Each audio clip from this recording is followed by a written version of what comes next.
എല്ലാവർക്കും ഇന്നത്തെ ഒരു ക്ലാസ്സിലേക്ക് സ്വാഗതം ചെയ്യാണ്. ഇന്ന് നമ്മളിവിടെ ചർച്ച ചെയ്യാൻ പോകുന്നത് കറണ്ട് അഫയേഴ്സുമായി ബന്ധപ്പെട്ട് ഇനി അറിഞ്ഞിരിക്കുന്ന പ്രധാനപ്പെട്ട കാര്യങ്ങളാണ്. ആദ്യമായിട്ട് നമ്മൾ ഇന്നിവിടെ ചർച്ച ചെയ്യാൻ പോകുന്നത് രാജ്യത്തെ വിദ്യാഭ്യാസ നിലവാരം പരിശോധിക്കുന്ന വിദ്യാർത്ഥികളുടെ പഠന സർവേയിൽ കേരളത്തിന്റെ സ്ഥാനം എത്ര എന്നാണ് നമ്മുടെ ചോദ്യമായിട്ട് ചോദിച്ചിരിക്കുന്നത്. അപ്പോൾ നമ്മുടെ ഒന്നാമത്തെ ചോദ്യം എന്ന് പറയുന്നത്, അപ്പോൾ നമ്മുടെ ചോദ്യം ഇതാണ്: രാജ്യത്തെ വിദ്യാഭ്യാസ നിലവാരം പരിശോധിക്കുന്ന വിദ്യാർത്ഥികളുടെ പഠന നേട്ട സർവേയിൽ കേരളത്തിന്റെ സ്ഥാനം എത്ര എന്നാണ് നമ്മുടെ ചോദ്യം. ഇവിടെ നമ്മുടെ ഉത്തരമായിട്ട് വരേണ്ടത് കേരളത്തിന്റെ സ്ഥാനം രണ്ടാം സ്ഥാനമാണെന്ന കാര്യം ഓർത്തിരിക്കുക. അപ്പോൾ വരാൻ പോകുന്ന പരീക്ഷയിൽ ചോദിക്കാൻ സാധ്യതയുള്ള ഒരു ചോദ്യമാണ്. രാജ്യത്തെ വിദ്യാഭ്യാസ നിലവാരം പരിശോധിക്കുന്ന വിദ്യാർത്ഥികളുടെ പഠന നേട്ട സർവേയിൽ കേരളത്തിന്റെ സ്ഥാനം രണ്ടാമതാണ്. അതേപോലെ തന്നെ ഒന്നാം സ്ഥാനത്ത് വരുന്ന ആരാന്ന് വെച്ചാൽ പഞ്ചാബ് ആണെന്ന കാര്യം കൂടി ഓർത്തിരിക്കുക. ഒന്നാം സ്ഥാനത്ത് പഞ്ചാബ് ആണെന്ന കാര്യം ഓർത്തിരിക്കുക. അപ്പൊ നമ്മളോട് പറഞ്ഞത് എന്താണ്? രാജ്യത്തെ വിദ്യാഭ്യാസ നിലവാരം പരിശോധിക്കുന്ന വിദ്യാർത്ഥികളുടെ പഠന നേട്ട സർവേയിൽ കേരളത്തിന്റെ സ്ഥാനം എത്ര എന്നാണ് നമ്മൾ പരിചയപ്പെട്ടത്. ഉത്തരമായിട്ട് വരേണ്ടത് രണ്ടാം സ്ഥാനമാണ്. ഒന്നാം സ്ഥാനത്ത് വരുന്നത് ഏത് സംസ്ഥാനമാണെന്ന് ചോദിച്ചാൽ ഉത്തരമായിട്ട് വരേണ്ടത് പഞ്ചാബ് ആണെന്ന കാര്യം ഓർത്തിരിക്കുക. ഇനി നമ്മൾ അടുത്തായിട്ട് പരിചയപ്പെടാൻ പോകുന്നത് 2036 ഒളിമ്പിക്സിന്റെ ആതിഥേയത്വ നഗരമായി ഇന്ത്യയിൽ നിന്ന് സമർപ്പിച്ചത് ഏത് നഗരമാണെന്നാണ് നമ്മുടെ ചോദ്യം. അപ്പൊ 2036 ഒളിമ്പിക്സിന്റെ ആതിഥേയത്വ നഗരമായിട്ട് ഇന്ത്യയിൽ നിന്ന് സമർപ്പിച്ചത് ഏത് നഗരമാണെന്നാണ് ചോദ്യം. അവിടെ നമ്മുടെ ഉത്തരമായിട്ട് വരേണ്ടത് അഹമ്മദാബാദ് എന്നാണ് ഉത്തരമായിട്ട് വരേണ്ടത്. ഏതാണ്? അഹമ്മദാബാദ് എന്നാണ് ഉത്തരമായിട്ട് വരേണ്ടത്. ഇനി 2036 ഒളിമ്പിക്സിന്റെ ആതിഥേയത്വ നഗരമായിട്ട് ഇന്ത്യയിൽ നിന്ന് സമർപ്പിച്ചത് നമ്മൾ പരിചയപ്പെട്ടു, അഹമ്മദാബാദാണ്. അപ്പൊ എന്താണ് നമ്മളുടെ അഹമ്മദാബാദുമായി ബന്ധപ്പെട്ട് പഠിച്ചത്? 2036 ഒളിമ്പിക്സിന്റെ ആതിഥേയ നഗരമായിട്ട് ഇന്ത്യ സമർപ്പിച്ചിരിക്കുന്നത് അഹമ്മദാബാദ് ആണെന്ന കാര്യം ഓർത്തിരിക്കുക. ഇനി ഇന്ത്യ മുന്നോട്ട് വെക്കുന്ന ആശയം എന്താണെന്ന് ചോദിച്ചിട്ടുണ്ടെങ്കിൽ, ഈ ഒരു ഒളിമ്പിക്സുമായി ബന്ധപ്പെടുത്തിയിട്ട് ഇന്ത്യ മുന്നോട്ട് വെക്കുന്ന ആശയം എന്താണെന്ന് വെച്ചാൽ വസുദൈവ കുടുംബകമാണ്. എന്താണ് ഇന്ത്യ മുന്നോട്ട് വെക്കുന്ന ആശയം എന്ന് പറയുന്നത്? വസുദൈവ കുടുംബകമാണെന്ന കാര്യം കൂടി ഓർത്തിരിക്കുക. വസുദൈവ കുടുംബകമാണ് ഇന്ത്യ മുന്നോട്ട് വെക്കുന്നത്. ഇനി ഇന്ത്യക്കൊപ്പം 2036 ഒളിമ്പിക്സിന് ആതിഥേയത്വം വഹിക്കാൻ മത്സരിക്കുന്ന രാജ്യങ്ങൾ ഏതൊക്കെയാണെന്ന് ചോദിച്ചാൽ സൗദി അറേബ്യ, ഇന്തോനേഷ്യ, തുർക്കി, ചില്ലി തുടങ്ങിയ രാജ്യങ്ങളാണ്. അപ്പൊ ഇന്ത്യക്കൊപ്പം മത്സരിക്കുന്ന രാജ്യങ്ങൾ ഏതൊക്കെയാണെന്ന് വെച്ചാൽ ഒന്ന് സൗദി അറേബ്യ, അതേപോലെ തന്നെ തുർക്കിയുണ്ട്, പിന്നെ ഇന്തോനേഷ്യ ഉണ്ട്, അതേപോലെ തന്നെ ചിലിയുണ്ട്. ഇത്രയും രാജ്യങ്ങളുണ്ടെന്ന് കാര്യം ഓർത്തിരിക്കുക. ഇവിടെ ഏറ്റവും ഇമ്പോർട്ടന്റ് 2036 ഒളിമ്പിക്സിന് ആതിഥേയ നഗരമായിട്ട് ഇന്ത്യയിൽ നിന്ന് സമർപ്പിച്ചിരിക്കുന്നത് ഏതാണെന്ന് വെച്ചാൽ ഉത്തരമായിട്ട് വരേണ്ടത് അഹമ്മദാബാദ് ആണ്. അതേപോലെ തന്നെ ഇന്ത്യ മുന്നോട്ട് വെക്കുന്ന ആശയം എന്താണെന്ന് വെച്ചാൽ വസുദൈവ കുടുംബകമാണ്.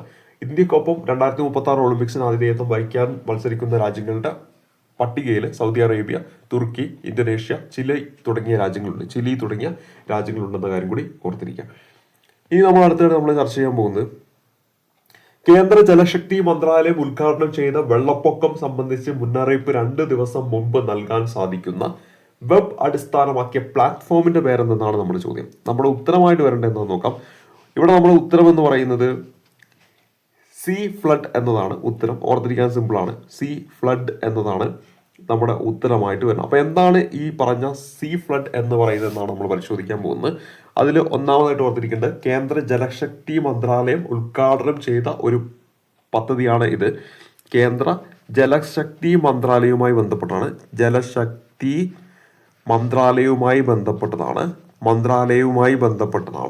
ഇത് എന്താണെന്ന് ചോദിച്ചിട്ടുണ്ടെങ്കിൽ വെള്ളപ്പൊക്കം സംബന്ധിച്ച് മുന്നറിയിപ്പ് 2 ദിവസം മുമ്പ് നൽകാൻ സാധിക്കുന്ന വെബ് അടിസ്ഥാനമാക്കിയ ഒരു പ്ലാറ്റ്ഫോമാണ്. അപ്പൊ ഇതൊരു വെബ് അടിസ്ഥാനമാക്കിയിട്ടുള്ള ഒരു പ്ലാറ്റ്ഫോമാണ്. എന്താണ്? വെബ് അടിസ്ഥാനമാക്കിയ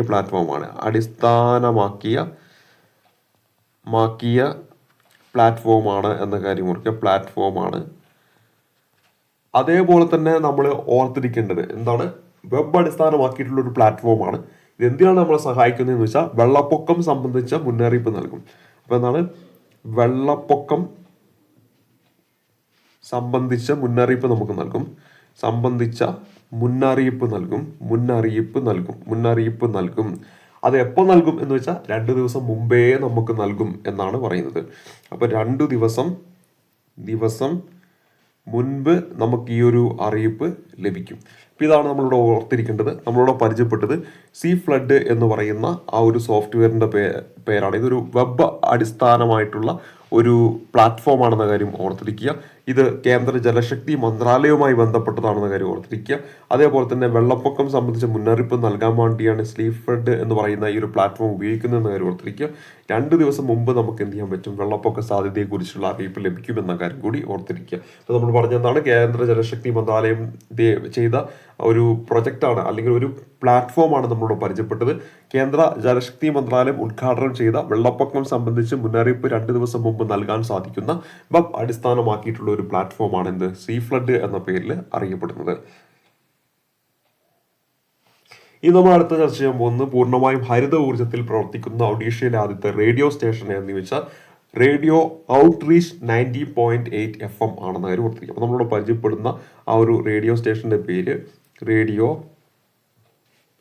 ഔട്ട് റീച്ച് 90.8 FM ആണ്. അപ്പോൾ ഈ ഒരു റേഡിയോ നിലയം, FM നിലയം എങ്ങനെയാണ് ഇപ്പോൾ വാർത്തയിൽ ഇടം പിടിച്ചത് എന്ന് ചോദിച്ചാൽ പൂർണ്ണമായിട്ടും ഹരിത ഊർജ്ജത്തിൽ പ്രവർത്തിക്കുന്ന ഒഡീഷയിലെ ആദ്യത്തെ റേഡിയോ സ്റ്റേഷനാണ്. അപ്പോൾ ഇവിടെ നമ്മൾ പറയേണ്ട ഒന്നാമത്തെ പോയിന്റ് പൂർണ്ണമായും ഹരിത ഊർജത്തിൽ പ്രവർത്തിക്കുന്നു. ഇങ്ങനെ പ്രവർത്തിക്കുന്ന ഒഡീഷ എന്ന് പറയുന്ന സംസ്ഥാനത്തെ ആദ്യ റേഡിയോ സ്റ്റേഷനാണ്. എന്ത് ആണ് ഇവിടെ നമ്മൾ പറയുന്നത്, പൂർണ്ണമായും ഹരിത ഊർജ്ജത്തിൽ പ്രവർത്തിക്കുന്ന ഒഡീഷ എന്ന സ്റ്റേറ്റിലെ ആദ്യത്തെ റേഡിയോ സ്റ്റേഷനാണ് റേഡിയോ ഔട്ട്റീച്ച് 90.8 FM എന്ന് പറയുന്നത്. റേഡിയോ ഔട്ട്റീച്ച് 90.8 FM എന്ന് പറയുന്നത്. ഇക്കാര്യങ്ങൾ ഓർത്തിരിക്കുക. പൂർണ്ണമായും ഹരിത ഊർജ്ജത്തിൽ പ്രവർത്തിക്കുന്ന ഒഡീഷയിലെ ആദ്യത്തെ റേഡിയോ സ്റ്റേഷൻ ചോദിച്ചാൽ റേഡിയോ ഔട്ട്റീച്ച് 90.8 FM എന്നാണ് നമുക്കിവിടെ ഉത്തരമായിട്ട് വരേണ്ടത്. ഇനി നമ്മൾ അടുത്തായിട്ട് ചർച്ച ചെയ്യാൻ പോകുന്നത് പൂർണ്ണമായും ഹരിത ഊർജ്ജത്തിൽ പ്രവർത്തിക്കുന്ന ഒഡീഷയിലെ ആദ്യത്തെ റേഡിയോ സ്റ്റേഷൻ റേഡിയോ ഔട്ട്റീച്ച് 90.8 ആണ്. 2025 കോഡ് വിദേശകാര്യ മന്ത്രിമാരുടെ സമ്മേളനം നടക്കുന്നത് എവിടെയാണെന്ന് ചോദിക്കാം. ഇവിടെ നമ്മുടെ ഉത്തരമായിട്ട് വരേണ്ടത് വാഷിംഗ്ടൺ എന്നാണ്. അപ്പോൾ ഈ ഒരു ചോദ്യത്തിന്റെ ഉത്തരം എന്താണ്, വാഷിംഗ്ടൺ ആണ്. അമേരിക്കയിലെ വാഷിംഗ്ടൺ. അപ്പോൾ നമ്മളിവിടെ ചർച്ച ചെയ്യുന്നത് എന്താണ്, 2025 കോഡ് വിദേശകാര്യ മന്ത്രിമാരുടെ സമ്മേളനം.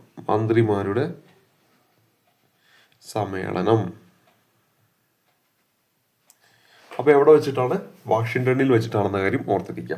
അപ്പോൾ 2025 കോഡ് വിദേശകാര്യ മന്ത്രിമാരുടെ സമ്മേളനം നടക്കുന്നത് എവിടെയാണെന്ന് വെച്ചാൽ വാഷിംഗ്ടണിൽ വെച്ചിട്ടാണ്. എവിടെയാണ്, വാഷിംഗ്ടണിൽ വെച്ചിട്ടാണെന്ന കാര്യം ഓർത്തിരിക്കുക. ഇനി അടുത്ത ഇതിലേക്ക് വരാം.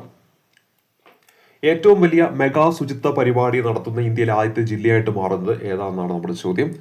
ഇവിടെ നമ്മുടെ ഉത്തരമായിട്ട് വരേണ്ടത് നുവാപാഡ, ഒഡീഷ. അപ്പം നമ്മളിവിടെ ചർച്ച ചെയ്യാൻ പോകുന്ന ചോദ്യത്തിൻ്റെ ഉത്തരം എന്ന് പറയുന്നത് എന്താണ്, നുവാപാഡ, ഒഡീഷ എന്നതാണ്. അപ്പോൾ ഇവിടെ നുവാപാഡ, ഒഡീഷയിലെ നുവാപാഡ എന്ന് പറയുന്ന ജില്ല ഈ ഇടയ്ക്ക് വാർത്തയിൽ ഇടം പിടിച്ചത് എങ്ങനെയാണെന്ന് ചോദിച്ചാൽ ഏറ്റവും വലിയ മെഗാ ശുചിത്വ പരിപാടി നടത്തുന്ന ഇന്ത്യയിലെ ആദ്യത്തെ ജില്ലയായിട്ട് മാറിയിട്ടാണ്. അപ്പോൾ ഇന്ത്യയിലെ ആദ്യത്തെ ജില്ലയാണ്, ഇന്ത്യയിലെ ഫസ്റ്റ് ജില്ലയാണ് എന്തിൽ, ഏറ്റവും വലിയ മെഗാ ശുചിത്വ പരിപാടി നടത്തുന്ന. അപ്പോൾ ഇന്ത്യയിലെ ആദ്യത്തെ ജില്ലയാണ്, ഏറ്റവും വലിയ മെഗാ ശുചിത്വ പരിപാടി നടത്തുന്ന ഇന്ത്യയിലെ ആദ്യത്തെ ജില്ലയാണ് നുവാപാഡ, ഒഡീഷ. ഒറ്റത്തവണ ഉപയോഗിക്കാവുന്ന പ്ലാസ്റ്റിക് വിമുക്ത ജില്ലയായി പ്രഖ്യാപിക്കപ്പെടുന്ന രാജ്യത്തെ 6ാമത്തെയും ഒഡീഷയിലെ ആദ്യത്തെയും ജില്ല ഏതാണെന്ന് ചോദിച്ചാലും ഉത്തരമായിട്ട് വരേണ്ടത് തന്നെയാണ് ഈ പറയുന്ന നുവാപാഡ ജില്ലയാണെന്ന് കാര്യം ഓർത്തിരിക്കുക. അപ്പോൾ ഒറ്റത്തവണ ഉപയോഗിക്കാവുന്ന പ്ലാസ്റ്റിക് വിമുക്ത ജില്ലയായിട്ട്, ഒറ്റത്തവണ നമുക്ക് യൂസ് ചെയ്യാൻ പറ്റുന്ന പ്ലാസ്റ്റിക് വിമുക്ത ജില്ലയായിട്ട് പ്രഖ്യാപിക്കപ്പെട്ട രാജ്യത്തെ 6ാമത്തെ ജില്ലയാണ്. അപ്പോൾ നമ്മളോട് പറഞ്ഞത് ഒറ്റത്തവണ ഉപയോഗിക്കാവുന്ന പ്ലാസ്റ്റിക് വിമുക്ത ജില്ലയായിട്ട് പ്രഖ്യാപിച്ചിരിക്കുന്ന നമ്മുടെ രാജ്യത്തെ 6ാമത്തെ ജില്ലയാണ്. അതേപോലെ തന്നെ ഒഡീഷയിലെ എന്താണ്, ആദ്യത്തെ ജില്ലയാണ്. ഒഡീഷയിലെ ഫസ്റ്റ് ജില്ലയാണെന്ന കാര്യം കൂടി ഓർത്തിരിക്കുക. പറഞ്ഞ കാര്യങ്ങൾ ഒരിക്കൽ കൂടി പറയാം. നമ്മളിവിടെ പറഞ്ഞത് ഒഡീഷയിലെ നുവാപാഡ എന്ന് പറയുന്ന ജില്ലയെക്കുറിച്ചാണ്. ആദ്യം ഞാൻ പറഞ്ഞത് ഏറ്റവും വലിയ മെഗാ ശുചിത്വ പരിപാടി നടത്തുന്ന ഇന്ത്യയിലെ ആദ്യത്തെ ജില്ലയായിട്ട് മാറിയത് ഒഡീഷയിലെ നുവാപാഡയാണ്. അപ്പോൾ അതുമായി ബന്ധപ്പെടുത്തിയിട്ട് ഒറ്റത്തവണ ഉപയോഗിക്കുന്ന പ്ലാസ്റ്റിക് വിമുക്ത ജില്ലയായിട്ട് ഇത് പ്രഖ്യാപിക്കപ്പെട്ടിരിക്കുകയാണ്. ഇങ്ങനെ പ്രഖ്യാപിക്കപ്പെടുന്ന നമ്മുടെ രാജ്യത്തെ 6ാമത്തെ ജില്ലയാണ്. അതേസമയത്ത് ഒഡീഷ എന്ന് പറയുന്ന സംസ്ഥാനത്തെ ആദ്യത്തെ ജില്ലയാണ് എന്നൊരു പ്രത്യേകതയും ഉണ്ട്. അപ്പോൾ നമ്മുടെ ഇവിടെ ഒഡീഷയുമായി ബന്ധപ്പെട്ട് നമ്മൾ 2 ചോദ്യങ്ങളാണ് നമ്മൾ പരിചയപ്പെട്ടത്. ഒന്ന്, റേഡിയോ ഔട്ട്റീച്ച് 90.8 FM പൂർണ്ണമായും ഹരിതഊർജ്ജത്തിൽ പ്രവർത്തിക്കുന്ന ഒഡീഷയിലെ ആദ്യത്തെ റേഡിയോ സ്റ്റേഷൻ. അടുത്ത നമ്മളിപ്പോൾ ചർച്ച ചെയ്തത് ഒഡീഷയിലെ നുവാപാഡ എന്ന് പറയുന്ന ജില്ലയാണ്. ഏറ്റവും വലിയ മെഗാ ശുചിത്വ പരിപാടി നടത്തുന്ന ഇന്ത്യയിലെ ആദ്യത്തെ ജില്ലയാണ് ഒഡീഷയിലെ നുവാപാഡ. അവിടെ നമ്മൾ പറഞ്ഞത് ഒറ്റത്തവണ ഉപയോഗിക്കുന്ന പ്ലാസ്റ്റിക് വിമുക്ത ജില്ലയായിട്ട് പ്രഖ്യാപിക്കപ്പെടുന്ന നമ്മുടെ രാജ്യത്തെ 6ാമത്തെ ജില്ലയാണ് നുവാപാഡ. അതോടൊപ്പം തന്നെ ഒഡീഷയിലെ ആദ്യത്തേതുമായിട്ടുള്ള ജില്ലയാണ്. അപ്പം രാജ്യത്ത് 6ാമത്, ഒഡീഷയിലെ ആദ്യത്തെ ജില്ല. ഈ കാര്യങ്ങളൊന്ന് ഓർത്തിരിക്കുക. ഇനി നമ്മൾ അടുത്ത ചോദ്യത്തിലേക്ക് വരാം. അടുത്ത ചോദ്യം, doctor Manmohan Singh Bengaluru city university എന്ന് പുനഃനാമകരണം ചെയ്യാൻ പോകുന്ന യൂണിവേഴ്സിറ്റി ഏതാണെന്ന് വെച്ചാൽ ബംഗളൂരു സിറ്റി യൂണിവേഴ്സിറ്റി ആണെന്ന് കാര്യം ഓർത്തിരിക്കുക. ഏത് യൂണിവേഴ്സിറ്റിയാണ്? Bangalore city university. Bangalore city university ആണെന്ന കാര്യം ഓർത്തിരിക്കുക. യൂണിവേഴ്സിറ്റി ഇതെന്ത് ചെയ്യാൻ പോവാണ്? പുനഃനാമകരണം ചെയ്യാനായിട്ട് പോവാണ്. എന്താണ്? പുനർനാമകരണം ചെയ്യുകയാണ്. ആരുടെ പേരിലാണ് ഇത് പുനർനാമകരണം ചെയ്യുന്നത് വെച്ചാൽ ഡോക്ടർ മൻമോഹൻ സിംഗിന്റെ പേരിലാണ്. ഡോക്ടർ മൻമോഹൻ സിംഗിന്റെ പേരിലാണെന്ന് കാര്യം ഓർത്തിരിക്കുക. മൻമോഹൻ സിംഗിന്റെ പേരിലാണ്. അപ്പോൾ ഇനി ഇത് അറിയപ്പെടുന്നത് എങ്ങനെയായിരിക്കും? Doctor Manmohan Singh Bangalore city university എന്നാണ് അറിയപ്പെടുന്നത്. Doctor Manmohan Singh Bangalore city university എന്നാണ് അറിയപ്പെടുന്നത്. അപ്പോൾ ഈ അടുത്ത് ഡോക്ടർ മൻമോഹൻ സിംഗിനോടുള്ള ആദരസൂചകമായിട്ട് അദ്ദേഹത്തിന്റെ പേരിൽ പുനർനാമകരണം ചെയ്ത ഇന്ത്യയിലെ യൂണിവേഴ്സിറ്റി എന്നൊരു ചോദ്യം ചോദിച്ചാൽ ഉത്തരമായിട്ട് വരേണ്ടത് ബാംഗ്ലൂർ സിറ്റി യൂണിവേഴ്സിറ്റിയാണ്. ഏതാണ്? ബാംഗ്ലൂർ സിറ്റി യൂണിവേഴ്സിറ്റി ആണെന്ന കാര്യം ഓർത്തിരിക്കുക. ബാംഗ്ലൂർ സിറ്റി യൂണിവേഴ്സിറ്റിയാണ്, മറക്കരുത്. ഇനി നമ്മൾ അടുത്ത ചോദ്യത്തിലേക്ക് വരാം. ഗ്രാമീണ ദാരിദ്ര്യം ഇല്ലാതാക്കാൻ ലക്ഷ്യമിട്ടുള്ള പണ്ഡിറ്റ് ദീൻദയാൾ ഉപാധ്യായ ഗരീബി മുക്ത് ഗാവ് യോജന പദ്ധതി ആരംഭിക്കുന്നത് എവിടാന്നാണ് നമ്മുടെ ചോദ്യം. അപ്പോൾ നമ്മളിവിടെ പരിചയപ്പെടുന്ന ചോദ്യം ഇതാണ്. പണ്ഡിറ്റ് ദീൻദയാൾ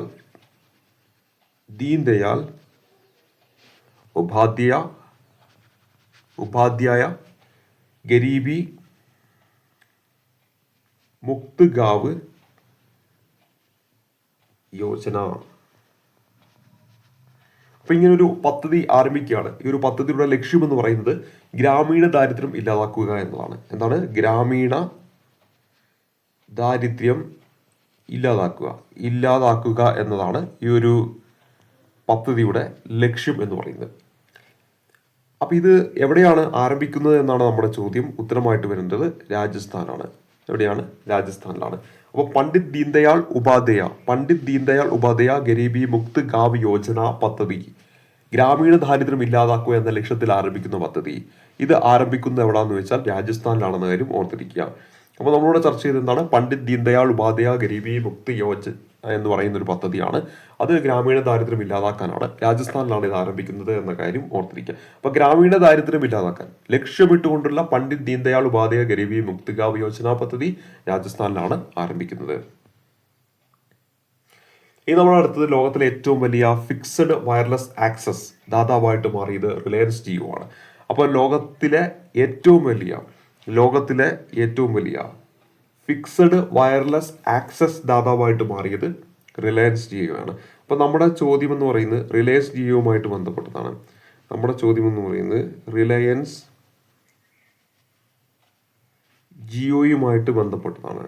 റിലയൻസ് ജിയോയുമായിട്ട് ബന്ധപ്പെട്ടതാണ്. ലോകത്തിലെ ഏറ്റവും വലിയ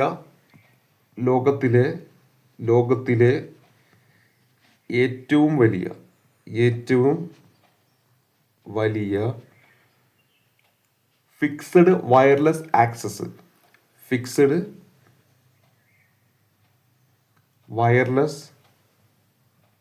വയർലെസ് ആക്സസ്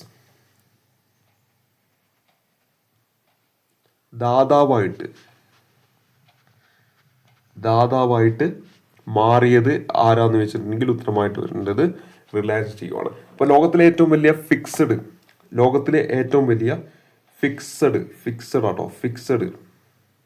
ലോകത്തിലെ ഏറ്റവും വലിയ ഫിക്സഡ് വയർലെസ് ആക്സസ് ദാതാവായിട്ട് മാറിയിരിക്കുന്നത് റിലയൻസ് ജിയോ ആണ്.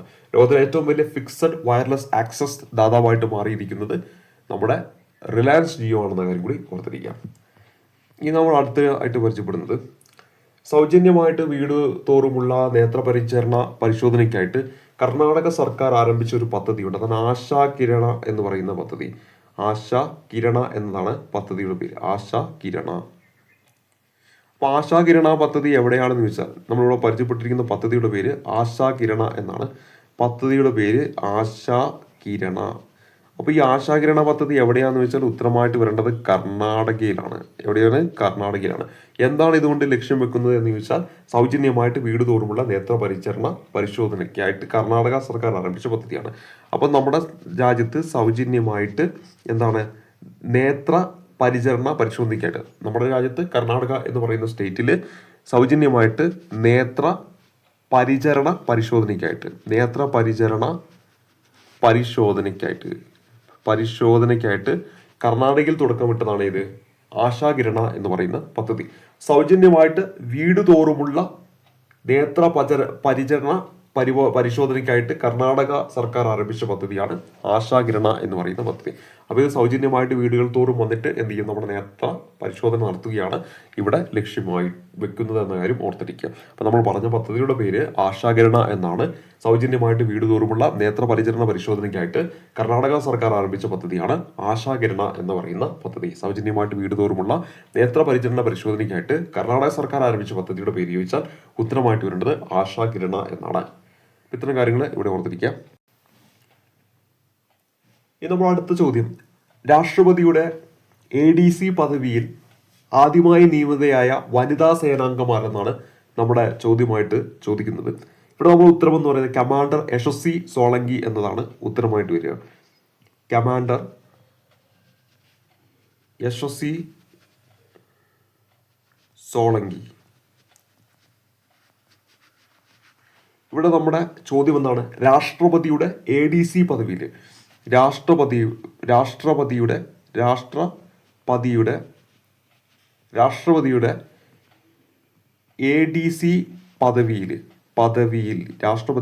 ADC പദവിയിൽ ആദ്യമായിട്ട് നിയമിതയായ വനിതാ സേനാംഗമാര് പദവിയിൽ ആദ്യമായിട്ട് നിയമിതയായ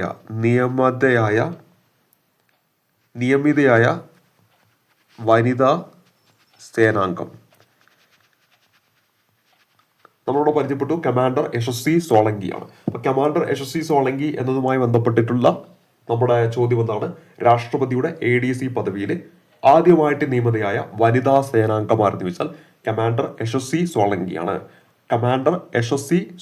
ആണെന്ന കാര്യം പുറത്തിരിക്കുക. അപ്പൊ നമ്മൾ പറഞ്ഞത് രാഷ്ട്രപതിയുടെ ADC പദവിയിൽ ആദ്യമായിട്ട് നിയമിതയായ വനിതാ സേനാംഗം കമാൻഡർ യശസ്വി സോളങ്കി എന്ന പേരാണ് ഓർത്തിരിക്കേണ്ടത്.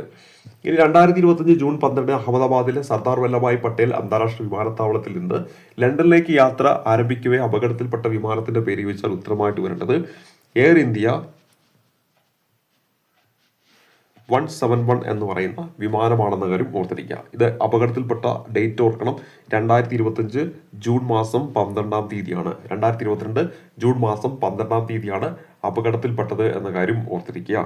ഇത് അഹമ്മദാബാദിലെ സർദാർ വല്ലഭായ് പട്ടേൽ അന്താരാഷ്ട്ര വിമാനത്താവളത്തിൽ നിന്ന് ലണ്ടനിലേക്ക് യാത്ര ആരംഭിക്കവെയാണ് എന്ത് ചെയ്തത്? അപകടത്തിൽപ്പെട്ടത് എന്ന കാര്യം ഓർക്കുക. അപ്പോൾ എവിടെ വെച്ചിട്ടാണ്? അഹമ്മദാബാദിൽ വെച്ചിട്ടാണ് ഈ ഒരു അപകടം സംഭവിച്ചിരിക്കുന്നത്. അതുപോലെ അഹമ്മദാബാദിൽ നിന്ന് ലണ്ടനിലേക്ക് പോകുന്ന അഹമ്മദാബാദിൽ നിന്നും ലണ്ടനിലേക്ക് പോകുന്ന ഫ്ലൈറ്റ് ആയിരുന്നു എയർ ഇന്ത്യ 171 എന്ന് പറയുന്നത്. അപ്പോൾ ഈ ഒരു യാത്രക്കിടയിലാണ് ഈ ഒരു അപകടം സംഭവിച്ചിരിക്കുന്നത്. അപ്പോൾ 2025 ജൂൺ 12 ഓർത്തിരിക്കണം. എയർ ഇന്ത്യ 171 എന്ന് പറയുന്ന പേര് ഓർത്തിരിക്കണം. അഹമ്മദാബാദ് ടു ലണ്ടൻ അതിൻ്റെ ആ റൂട്ടും ഓർത്തിരിക്കുക. അപ്പോൾ 2025 ജൂൺ 12 അഹമ്മദാബാദിലെ സർദാർ വല്ലഭായ് പട്ടേൽ അന്താരാഷ്ട്ര വിമാനത്താവളത്തിൽ നിന്ന് ലണ്ടനിലേക്ക് യാത്ര ആരംഭിക്കുകയാണ് അപകടം ഉണ്ടായത്. അപ്പോൾ സർദാർ വല്ലഭായ് പട്ടേൽ വിമാനത്താവളം എവിടെയാണെന്ന് വെച്ചാൽ ഉത്തരമായിട്ട് വരേണ്ടത് നമ്മുടെ അഹമ്മദാബാദിലാണെന്ന കാര്യം കൂടി ഓർത്തിരിക്കുക. സർദാർ വല്ലഭായ് പട്ടേൽ ഇന്റർനാഷണൽ എയർപോർട്ട് എവിടെയാണെന്ന് വെച്ചാൽ ഉത്തരമായിട്ട് വരേണ്ടത് അഹമ്മദാബാദിലാണ്. ഇനി നമ്മൾ ചർച്ച ചെയ്യാൻ പോകുന്നത് നാഷണൽ വിധാൻ ആപ്ലിക്കേഷൻ വികസിപ്പിച്ചെടുത്ത മന്ത്രാലയം മിനിസ്ട്രി ഓഫ് പാർലമെന്ററി അഫയേഴ്സ് ആണെന്ന് ഓർക്കാം. നാഷണൽ ഇ വിധാൻ ആപ്പ് വികസിപ്പിച്ചത് ആരാന്ന് വെച്ചാൽ മിനിസ്ട്രി ഓഫ് പാർലമെന്ററി അഫയേഴ്സ് ആണ്. മിനിസ്ട്രി ഓഫ് പാർലമെന്ററി അഫയേഴ്സ് ആണെന്നതിനും ഓർത്തിരിക്കുക. അപ്പോൾ നമ്മളിവിടെ പറഞ്ഞത് നാഷണൽ ഇ വിധാൻ ആപ്പ് വികസിപ്പിച്ചത് ആരാന്ന് വെച്ചാൽ ഉത്തരമായിട്ട് വരേണ്ടത് മിനിസ്ട്രി ഓഫ് പാർലമെന്ററി അഫയേഴ്സ് ആണ്. നാഷണൽ ഇ വിധാൻ ആപ്ലിക്കേഷൻ വികസിപ്പിച്ചത് ഏത് മന്ത്രാലയമാണ്? മിനിസ്ട്രി ഓഫ് പാർലമെന്ററി അഫയേഴ്സ് ആണെന്ന കാര്യം ഓർത്തിരിക്കുക. ഇനി നമ്മൾ IN ഗുൽദാറിനെ ഇന്ത്യയിലെ ആദ്യത്തെ അണ്ടർ വാട്ടർ മ്യൂസിയമായിട്ട് മാറ്റുന്നതിനുള്ള പദ്ധതി ആരംഭിച്ച സംസ്ഥാനം ചോദിച്ചാൽ അത് മഹാരാഷ്ട്രയാണെന്ന കാര്യം ഓർത്തിരിക്കുക. അപ്പോൾ ഇവിടെ മഹാരാഷ്ട്രയുമായി ബന്ധപ്പെട്ടിട്ടുള്ള ഒരു ചോദ്യമാണ് നമ്മളിവിടെ പരിചയപ്പെട്ടത്. ചോദ്യം ഇതാണ്: IN ഗുൽദാറിനെ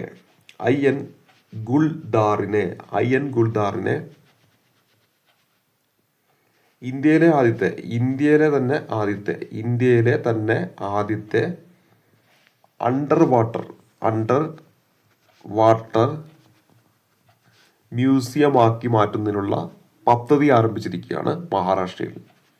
അപ്പോൾ ഇവിടെ നമ്മൾ പറഞ്ഞത് ഇന്ത്യയിലെ തന്നെ ആദ്യത്തെ അണ്ടർ വാട്ടർ മ്യൂസിയം ആക്കി IN ഗുൽദാറിനെ മാറ്റുന്നതിനുള്ള പദ്ധതി ആരംഭിച്ചിരിക്കുന്നത് എവിടെയാണെന്ന് ചോദിച്ചാൽ ഉത്തരമായിട്ട് വരേണ്ടത് മഹാരാഷ്ട്രയിലാണ്. IN ഗുൽദാറിനെ ഇന്ത്യയിലെ ആദ്യത്തെ അണ്ടർ വാട്ടർ മ്യൂസിയം ആക്കി മാറ്റുന്നതിനുള്ള പദ്ധതി ആരംഭിച്ച സംസ്ഥാനം ചോദിച്ചാൽ ഉത്തരമായിട്ട് വരേണ്ടത് മഹാരാഷ്ട്രയാണെന്ന കാര്യം ഓർത്തിരിക്കുക. IN ഗുൽദാറിനെ ഇന്ത്യയിലെ ആദ്യത്തെ അണ്ടർ വാട്ടർ മ്യൂസിയം ആക്കി മാറ്റുന്നതിനുള്ള പദ്ധതി ആരംഭിച്ചിരിക്കുന്നത് എവിടെയാണെന്ന് വെച്ചാൽ ഉത്തരമായിട്ട് വരേണ്ടത് മഹാരാഷ്ട്രയിലാണെന്ന കാര്യം ഓർത്തിരിക്കുക. ഇനി ഗാൻ ക്വിസ്റ്റ് 2025 എന്ന ബഹുരാഷ്ട്ര സൈനിക അഭ്യാസത്തിന് ആതിഥേയത്വം വഹിച്ച രാജ്യം ചോദിച്ചാൽ മംഗോളിയ ആണെന്ന കാര്യം ഓർത്തിരിക്കുക. അപ്പോൾ നമ്മളോട് പരിചയപ്പെട്ടിരുന്നത് ഗാൻ ക്വസ്റ്റ് എന്ന് പറയുന്ന 2025 ബഹുരാഷ്ട്ര സൈനിക അഭ്യാസം.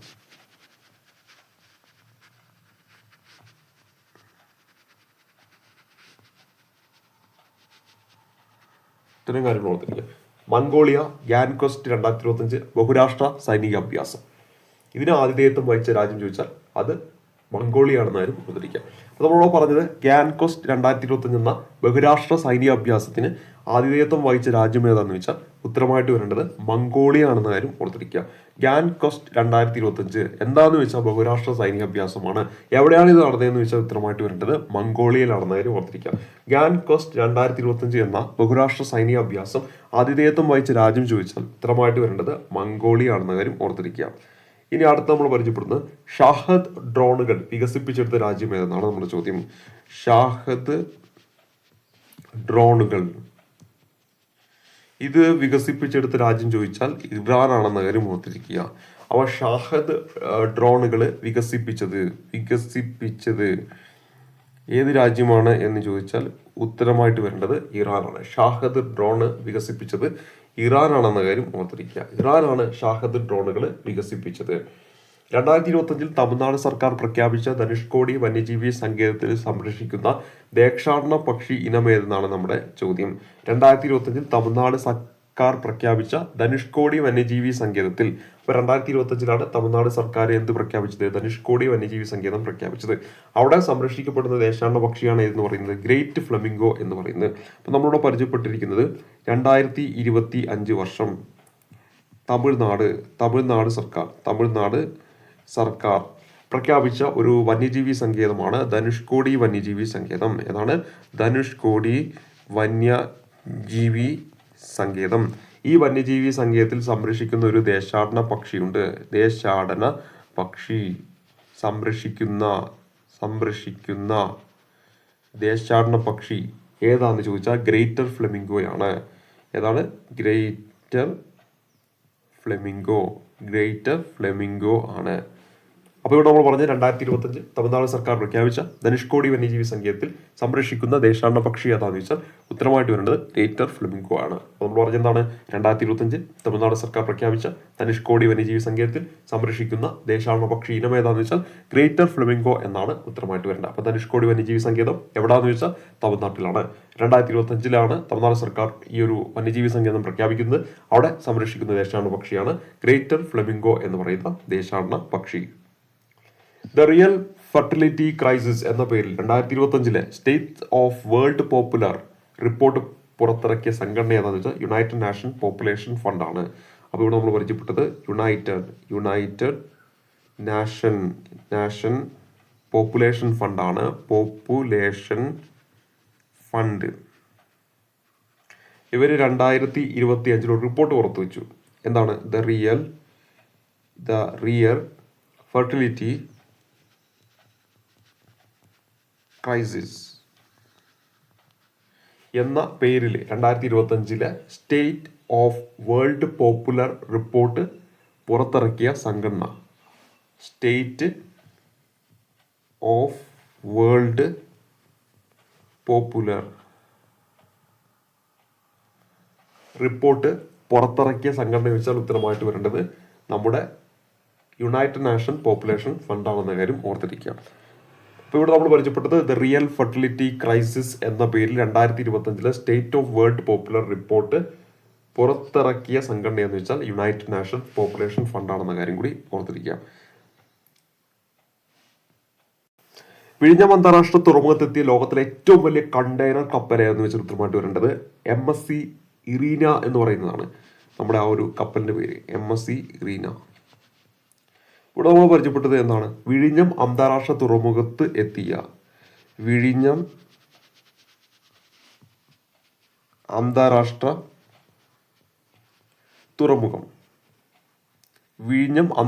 തുറമുഖം ഇവിടെ എത്തിയ ലോകത്തെ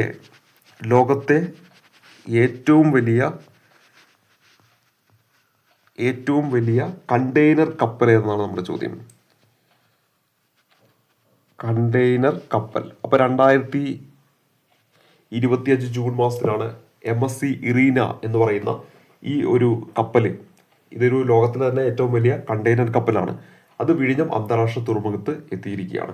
വിഴിഞ്ഞം അന്താരാഷ്ട്ര തുറമുഖത്തെത്തിയ ലോകത്തിലെ ഏറ്റവും വലിയ കണ്ടെയ്നർ കപ്പലിന്റെ പേര് MSC ഇറീന എന്നാണ് കപ്പലിന്റെ പേര്.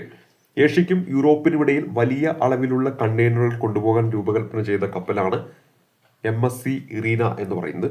ഇതിന്റെ ക്യാപ്റ്റൻ, ഈ ഒരു കപ്പലിന്റെ ഈ ഒരു സമയത്ത് ക്യാപ്റ്റൻ ആരെന്ന് ചോദിച്ചാൽ വില്ലി ആന്റണി എന്ന പേരും കൂടി ഓർത്തിരിക്കുക. വില്ലി ആന്റണി എന്ന പേരും കൂടി ഓർത്തിരിക്കുക. അതുകൊണ്ട് നമ്മൾ പറഞ്ഞത് വിഴിഞ്ഞം അന്താരാഷ്ട്ര തുറമുഖത്തെത്തിയ ലോകത്തിലെ തന്നെ ഏറ്റവും വലിയ കണ്ടെയ്നർ കപ്പൽ MSC ഇറീന. ഇതിന്റെ ക്യാപ്റ്റൻ ആരെന്ന് ചോദിച്ചാൽ വില്ലി ആന്റണി ആണ്. ഏഷ്യയ്ക്കും യൂറോപ്പിനും ഇടയിൽ വലിയ അളവിലുള്ള കണ്ടെയ്നറുകൾ കൊണ്ടുപോകാൻ രൂപകൽപ്പന ചെയ്ത കപ്പലാണ് MSC ഇറീന. MSC ഇറീന എന്ന് പറയുന്ന ഈ ഒരു കപ്പല് അതിന്റെ ക്യാപ്റ്റൻ ആരെന്ന് വെച്ചാൽ വില്ലി ആന്റണി ആണ്. വില്ലി ആന്റണി. ഇനി നമ്മുടെ ഡൽഹിയിൽ നടന്ന ദേശീയ ജൂനിയർ പവർ ലിഫ്റ്റിംഗ് കേരളത്തെ പ്രതിനിധീകരിച്ച് 63 കിലോഗ്രാം വിഭാഗത്തിൽ സ്വർണ്ണ മെഡൽ നേടിയ വനിതയായിരുന്നു വെച്ചാൽ സിൻസി ജോൺ ആണെന്ന കാര്യം ഓർത്തിരിക്കുക. ഇപ്പോൾ ഇവിടെ നമ്മൾ പരിചയപ്പെട്ടത് ഡൽഹിയിൽ നടന്ന ദേശീയ ജൂനിയർ പവർ ലിഫ്റ്റിംഗിൽ കേരളത്തെ പ്രതിനിധീകരിച്ച് 63 കിലോഗ്രാം വിഭാഗത്തിൽ സ്വർണ്ണ മെഡൽ നേടിയ വനിതയാണ്. ഇപ്പോൾ ഇവിടെ നമ്മൾ പരിചയപ്പെടുന്ന ഉത്തരം, ആ വനിതയുടെ പേരെന്താന്ന് വെച്ചാൽ, ഈ സ്വർണ്ണ മെഡൽ നേടിയത് ആരാന്ന് വെച്ചാൽ ഉത്തരമായിട്ട് വരേണ്ടത് സിൻസി ജോൺ ആണ്. സിൻസി ജോൺ എന്ന പേര് കൊടുത്തിരിക്കുക. അപ്പോൾ ഇവിടെ ഇവർക്ക് എന്തിലാണ് ഈ ഒരു മെഡൽ ലഭിച്ചതെന്ന് വെച്ചാൽ ഡൽഹിയിൽ വെച്ചിട്ടാണ് ദേശീയ ജൂനിയർ പവർ ലിഫ്റ്റിംഗ് മത്സരം നടന്നത്. ദേശീയ ജൂനിയർ പവർ ലിഫ്റ്റിംഗ് മത്സരം നടന്നത്. ഈ ഒരു മത്സരം നടന്ന എവിടെയാണ്? ഡൽഹിയിൽ വെച്ചിട്ടാണ്. ഇവര് കേരളത്തെ പ്രതിനിധീകരിച്ച് മത്സരിക്കുകയും ഏത് ഇനത്തിലാണ്? 63 കിലോഗ്രാം വിഭാഗത്തിലാണ്. 63 കിലോഗ്രാം വിഭാഗത്തിൽ പവർ ലിഫ്റ്റിംഗിൽ സ്വർണ്ണ മെഡൽ നേടിയ വ്യക്തിയാണ്. സ്വർണം നേടിയിരിക്കുകയാണ് നമ്മുടെ സിൻസി ജോൺ എന്ന കാര്യം ഓർത്തിരിക്കുക. അപ്പോൾ ഡൽഹിയിൽ നടന്ന ദേശീയ ജൂനിയർ പവർ ലിഫ്റ്റിംഗിൽ കേരളത്തെ പ്രതിനിധീകരിച്ച 63 കിലോഗ്രാം വിഭാഗത്തിൽ സ്വർണ്ണ മെഡൽ നേടിയ വനിത ആര്? ഉത്തരം സിൻസി ജോൺ ആണെന്ന കാര്യം ഓർത്തിരിക്കുക. ഇനി അടുത്ത ചോദ്യം, ICC T20 റാങ്കിങ്ങിൽ 3-ാം സ്ഥാനത്തെത്തിയ ഇന്ത്യൻ ബാറ്റ്സ്മാനാണ് തിലക് വർമ്മ.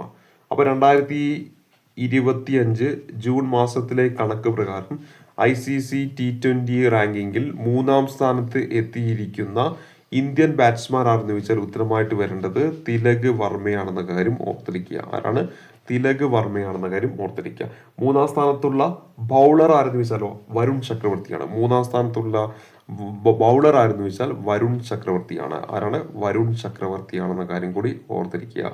അപ്പോൾ 2025 ജൂൺ മാസത്തിലെ റിപ്പോർട്ട് പ്രകാരം ICC T20 റാങ്കിങ് പ്രസിദ്ധീകരിച്ചപ്പോൾ ആ റാങ്കിങ്ങിൽ 3-ാം സ്ഥാനത്തെത്തിയ ഇന്ത്യൻ ബാറ്റ്സ്മാൻ ആരെന്ന് ചോദിച്ചാൽ തിലക് വർമ്മയും അതേപോലെ തന്നെ 3-ാം സ്ഥാനത്തെത്തിയ ഇന്ത്യൻ ബോളർ ആരെന്ന് ചോദിച്ചാൽ ഉത്തരമായിട്ട് വരേണ്ടത് വരുൺ ചക്രവർത്തിയുമാണെന്ന കാര്യം ഓർത്തിരിക്കുക. ഇനി മേഘാലയ എന്ന് പറയുന്ന സംസ്ഥാനത്ത് ഈ അടുത്ത് പുതിയൊരു വണ്ടിനെ കണ്ടുപിടിച്ചു. എന്താണ്? പുതിയ ഇനം ഒരു വണ്ടിനെ കണ്ടുപിടിച്ചിരിക്കുകയാണ്. പുതിയ ഇനം വണ്ടിനെ കണ്ടുപിടിച്ചു. എവിടെയാണ്? നമ്മുടെ മേഘാലയയിൽ. അപ്പൊ ഈ വണ്ടിന് നൽകിയിരിക്കുന്ന പേര് എന്ന് പറയുന്നത് സ്പത്തസ്പിത ന്യൂഹി എന്നാണ് പേര് കൊടുത്തത്. എന്താണ്? നമ്മുടെ ഈ ഒരു വണ്ടിന് നൽകിയിരിക്കുന്ന പേര്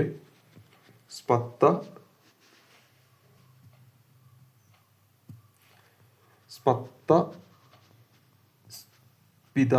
ന്യൂഹി എന്നാണ് പേര് കൊടുത്തിരിക്കുന്നത്. അപ്പൊ ഇതെന്താന്ന് വെച്ചാൽ ഒരു വണ്ടാണെന്ന് കാര്യം ഓർത്തിരിക്കുക.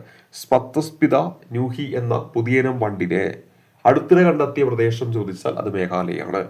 സ്പത്തസ്പിത ന്യൂഹി എന്ന പുതിയനം വണ്ടിനെ അടുത്തിടെ കണ്ടെത്തിയ പ്രദേശം ഏതാണ്? മേഘാലയയാണെന്ന് കാര്യം ഓർത്തിരിക്കുക. സ്പത്തസ്പിത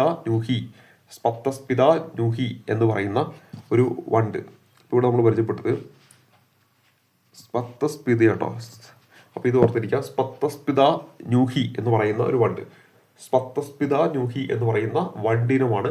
അതിനെ കണ്ടെത്തിയത് എവിടെയാണെന്ന് വെച്ചാൽ മേഘാലയയിലാണെന്ന കാര്യം ഓർത്തിരിക്കുക. ഇനി അടുത്തത് തെക്കൻ ചൈന കടലിൽ അടുത്തിടെ വീശിയ ശക്തമേറിയ ചുഴലിക്കാറ്റിന്റെ പേരാണ് ഉഡിപ്പ് എന്ന് പറയുന്ന പേര്. അപ്പോൾ നമ്മൾ ഇനി ചർച്ച ചെയ്യാൻ പോകുന്ന ഒരു ചുഴലിക്കാറ്റിന്റെ പേരാണ്. ഈ ചുഴലിക്കാറ്റ് വീശിയത് എവിടെയാണ്? തെക്കൻ ചൈന കടലിലാണ്.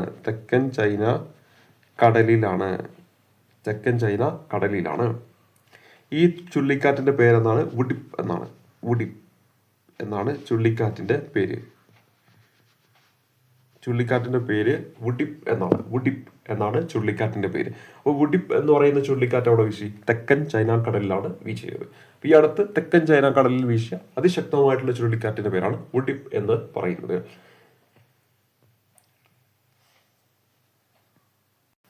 അടുത്തായിട്ട് നമ്മൾ ചർച്ച ചെയ്യാൻ പോകുന്ന ഹയർ സെക്കൻഡറി വിദ്യാർത്ഥികളുടെ മൂല്യാധിഷ്ഠിത വ്യക്തിഗത വികസനം ലക്ഷ്യമിട്ട് പൊതുവിദ്യാഭ്യാസ വകുപ്പ് നടപ്പാക്കുന്ന ഒരു പദ്ധതിയാണ് കൂടെയുണ്ട് കരുത്തേക്കാൻ എന്ന് പറയുന്ന പദ്ധതി. ഒരു പദ്ധതിയുടെ പേരാണ് നമ്മൾ പഠിക്കാൻ പോകുന്നത്. കൂടെയുണ്ട് കരുത്തേകാൻ എന്നതാണ് പദ്ധതി. കൂടെയുണ്ട് കരുത്തേകാൻ എന്ന് പറയുന്ന പദ്ധതി ഹയർ സെക്കൻഡറി വിദ്യാർത്ഥികളുടെ മൂല്യാധിഷ്ഠിത വ്യക്തിത്വ വികസനം ലക്ഷ്യമിട്ട് പൊതുവിദ്യാഭ്യാസ വകുപ്പ് നടപ്പാക്കുന്ന പദ്ധതിയാണ്. ഈ ഒരു പദ്ധതി നടപ്പിലാക്കുന്നത് പൊതുവിദ്യാഭ്യാസ വകുപ്പാണ് ഈ ഒരു പദ്ധതി നടപ്പിലാക്കുന്നത്.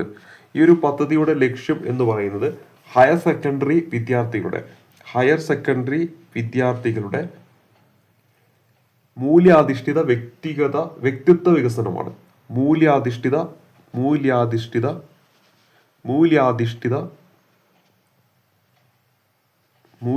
വ്യക്തിത്വ വികസനമാണെന്ന കാര്യം ഓർത്തിരിക്കുക. വ്യക്തിത്വ വികസനം. അപ്പൊ ഹയർ സെക്കൻഡറി വിദ്യാർത്ഥികളുടെ മൂല്യാധിഷ്ഠിത വ്യക്തിത്വ വികസനം ലക്ഷ്യമിട്ടുകൊണ്ട് പൊതുവിദ്യാഭ്യാസ വകുപ്പ് നടപ്പാക്കുന്ന പദ്ധതിയാണ് കൂടെയുണ്ട് കരുത്തേകാൻ എന്ന് പറയുന്ന പദ്ധതി. അപ്പൊ എന്താണ് കൂടെയുണ്ട് കരുത്തേകാൻ എന്ന് പറയുന്ന പദ്ധതി? ഹയർ സെക്കൻഡറി വിദ്യാർത്ഥികളുമായി ബന്ധപ്പെട്ടതാണ്. ഹയർ സെക്കൻഡറി വിദ്യാർത്ഥികളുടെ മൂല്യാധിഷ്ഠിത വ്യക്തിത്വ വികസനം ലക്ഷ്യമിട്ടിട്ട് പൊതുവിദ്യാഭ്യാസ വകുപ്പ് നടപ്പാക്കുന്ന പദ്ധതിയാണ് കൂടെയുണ്ട് കരുത്തേകാൻ എന്ന് പറയുന്ന പദ്ധതി. ഹയർ സെക്കൻഡറി വിദ്യാർത്ഥികളുടെ മൂല്യാധിഷ്ഠിത വ്യക്തിത്വ വികസനം ലക്ഷ്യമിട്ടുകൊണ്ട് പൊതുവിദ്യാഭ്യാസ വകുപ്പ് നടപ്പാക്കുന്ന പദ്ധതിയുടെ പേര് കൂടെയുണ്ട് കരുത്തേകാൻ എന്നതാണ്. ഇത് നമ്മൾ പരിചയപ്പെടുന്നു. കരസേന ഉപമേധാവിയായിട്ട് നിയമിതയായതാരെന്ന് വെച്ചാൽ ലഫ്റ്റനന്റ് ജനറൽ രാജീവ് ഗായി ആണ്. ലഫ്റ്റനന്റ് ജനറൽ രാജീവ് ഗായി ആണ് പുതിയ കരസേന ഉപമേധാവി എന്ന കാര്യം കൂടി ഓർത്തിരിക്കുക. അപ്പോൾ പുതിയ കരസേനയുടെ ഉപമേധാവി ലഫ്റ്റനന്റ് ജനറൽ രാജീവ് ഗായി എന്ന പേരാണ് ഓർത്തിരിക്കുന്നത്. ഇനി അടുത്തത് കാശ്മീരിലെ ടൂറിസം പുനരുജ്ജീവിപ്പിക്കാനും യാത്രക്കാരുടെ ആശങ്കകൾ അകറ്റാനും travel agent association of India ആരംഭിച്ച പ്രചരണ പരിപാടിയാണ് റാലി ഫോർ ദ വാലി എന്നത്. നമ്മുടെ പ്രചരണ പരിപാടിയുടെ പേര് റാലി ഫോർ ദ വാലി എന്നതാണ്. അപ്പോൾ നമ്മളോട് പരിചയപ്പെട്ടത് എന്താണ്? കാശ്മീരിലെ ടൂറിസത്തെ പുനരുജ്ജീവിപ്പിക്കാനും യാത്രക്കാരുടെ ആശങ്കകൾ അകറ്റാനും travel agent association of India ആരംഭിച്ച പ്രചരണ പരിപാടിയാണ് റാലി ഫോർ ദ വാലി എന്ന് പറയുന്നത്. അപ്പൊ റാലി ഫോർ ദ വാലി എന്ന് പറയുന്നത് എന്താണ്? ഒരു പ്രചാരണ പരിപാടിയാണ്. എന്താണ്? പ്രചാരണ പരിപാടിയാണ്. ഇത് ആരാണ് ഈ ഒരു പരിപാടി ആരംഭിച്ചിരിക്കുന്നതെന്ന് വെച്ചാൽ ട്രാവൽ ഏജന്റ് അസോസിയേഷൻ ആണ്. ആരാണ്? ട്രാവൽ ഏജന്റ് അസോസിയേഷൻ ആണ്. ഈ ഒരു പരിപാടിയിലൂടെ എന്താണ് ലക്ഷ്യം വെക്കുന്നത് വെച്ചാൽ കാശ്മീരിലെ ടൂറിസത്തെ പുനരുജ്ജീവിപ്പിക്കുക, യാത്രക്കാരുടെ ആശങ്കകളൊക്കെ അകറ്റുക എന്നതാണ് ഇവിടെ ലക്ഷ്യം വെക്കുന്നത്. അപ്പൊ കാശ്മീർ ടൂറിസം പുനരുജ്ജീവിപ്പിക്കുക എന്നതാണ് ഇതിന്റെ പ്രധാനപ്പെട്ട ലക്ഷ്യം എന്ന് പറയുന്നത്. ഈ ഒരു പദ്ധതിയുടെ പേരാണ് റാലി ഫോർ ദ വാലി എന്ന് പറയുന്ന പദ്ധതി. കാശ്മീരിലെ ടൂറിസത്തെ പുനരുജ്ജീവിപ്പിക്കാനും യാത്രക്കാരുടെ ആശങ്കകൾ അകറ്റാനും travel agent association of India ആരംഭിച്ച പ്രചരണ പരിപാടിയുടെ പേര് ചോദിച്ചാൽ റാലി ഫോർ ദ വാലി എന്നതാണ്. അടുത്തത് ICC ഹാൾ ഓഫ് ഫെയിമിൽ ഉൾപ്പെടുത്തിയ ഇന്ത്യൻ ക്രിക്കറ്റ് താരമാണ് MS ധോണി എന്ന കാര്യം ഓർത്തിരിക്കുക. MS ധോണി. അപ്പോൾ MS Dhoni ICC hall of ഫെയിമിൽ ഉൾപ്പെടുത്തിയിരിക്കുകയാണ്. ICC ഹാൾ ഓഫ് ഫെയിമിൽ. അപ്പോൾ ICC ഹാൾ ഓഫ് ഫെയിമിൽ ഉൾപ്പെടുത്തിയ ഇന്ത്യൻ ക്രിക്കറ്റ് താരം ആരെന്ന് വെച്ചാൽ ഉത്തരമായിട്ട് വരേണ്ടത് MS ധോണിയാണ്.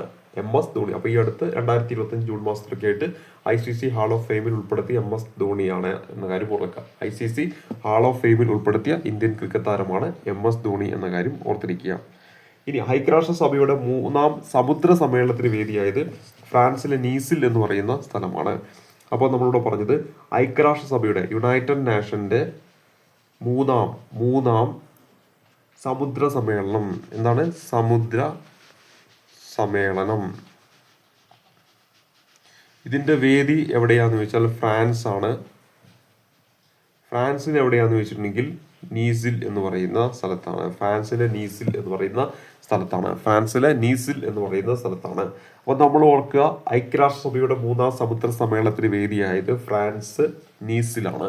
നമ്മൾ പലപ്പോൾ പാരീസ് എന്നൊക്കെ ആയിരിക്കും എപ്പോഴും നമ്മൾ കേട്ടിട്ടുണ്ടാവുക. 1ാം ഓപ്ഷൻ തന്നെ ചിലപ്പോൾ അത് കൊടുക്കും. അതുകൊണ്ട് കൃത്യമായിട്ട് ഇത് ചോദിക്കാൻ സാധ്യതയുള്ള ഒരു ചോദ്യം തന്നെയാണ്. അതുകൊണ്ട് ഓർത്തിരിക്കുക, നീസിൽ എന്ന് കൃത്യമായിട്ട് ഓർത്തിരിക്കുക.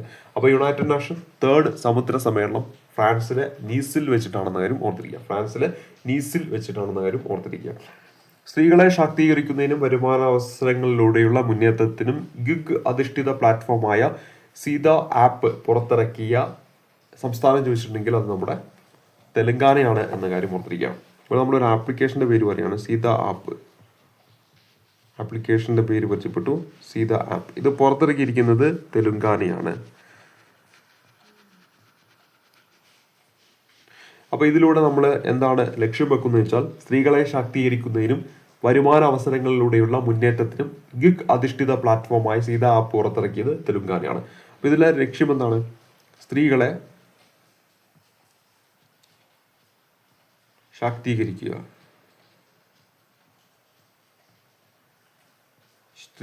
ശാക്തീകരിക്കുക, വരുമാന അവസരങ്ങളിലൂടെയുള്ള മുന്നേറ്റം നടത്തുക.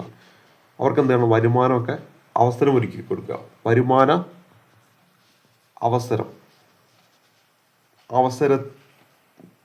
അവസരങ്ങളിലൂടെ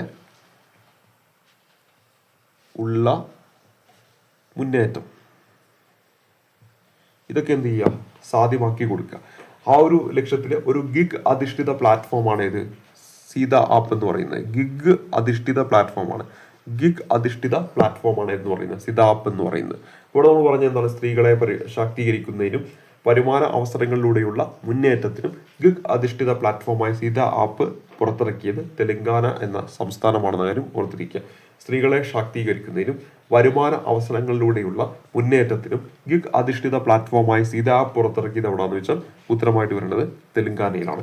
ഡിജിറ്റൽ പേയ്മെന്റ് സേവനങ്ങൾ അവതരിപ്പിച്ച ഇന്ത്യയിലെ ആദ്യ റെയിൽവേ സ്റ്റേഷൻ ഏതാണെന്ന് വെച്ചാൽ കച്ചഗുഡ റെയിൽവേ തെലുങ്കാനയാണ്. ഇവിടെ നമ്മൾ പരിചയപ്പെടുന്ന റെയിൽവേ സ്റ്റേഷന്റെ പേര് കാച്ചഗുഡ റെയിൽവേ ആണ്.